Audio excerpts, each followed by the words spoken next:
Hi guys, so today I'm going to be reviewing the custom inked gaming mouse pad. These pads were pretty popular in Fortnite, but I haven't seen anyone talk about it really recently. So these pads are really cheap and you can basically put any print you want on it and it looks pretty good. It's not the best, but it's pretty decent. The one I have right now is I have the large and it has a custom Yuki aim image on it. You can see.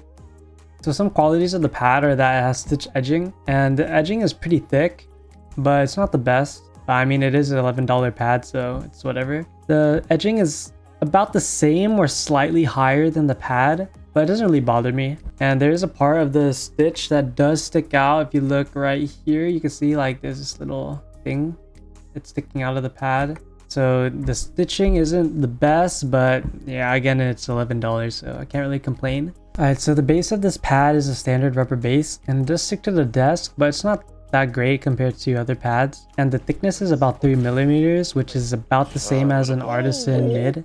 And the pad is pretty firm, so there's not any plush at all. And overall build quality of the pad it's pretty good. Despite it being so cheap, it's actually like very well built.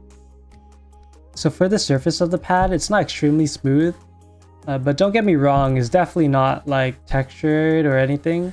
But you can feel the weave of the pad if you go like up and down, left and right. You can definitely feel it. But it's definitely not nearly as textured as any artisan pad. It kind of just feels like a standard cloth pad, I guess. And Ink Gaming, they claim that the pad is not coated. Even though it has a print, they say it's not coated. And in my experience, I can agree and I can say that's probably true because the part I use the pad most is on the top left, so right here. And it feels nearly identical to parts where I don't use it. And it's just maybe ever so slightly slower, but that's just like a regular cloth pad thing. That's nothing to do with the coating. So in terms of the friction and how it glides, it's definitely a slower pad. It kind of feels like a GSRSC, but definitely a bit slower than that. Maybe a little bit more like a slower QCK. The static friction on this pad isn't too low, so it does have a locked-in feeling. And the stopping power isn't that high, so it feels fine moving your mouse. Like there isn't a muddy feeling or there isn't that feeling of your mouse being dragged. But you can definitely tell that this pad is controlled and it's definitely on the slow side. So one thing I would keep in mind with this pad is that there is a slight difference in the X and Y axis. So if you feel with your finger, like going up and down and left and right, first of all, the texture feels quite different when you do it. And second of all, you can definitely feel that it's faster to go up and down than it is to go side to side. So the X-axis is definitely a bit slower than the Y, but you don't really feel it when you're playing. And if I didn't say anything, you probably wouldn't even notice.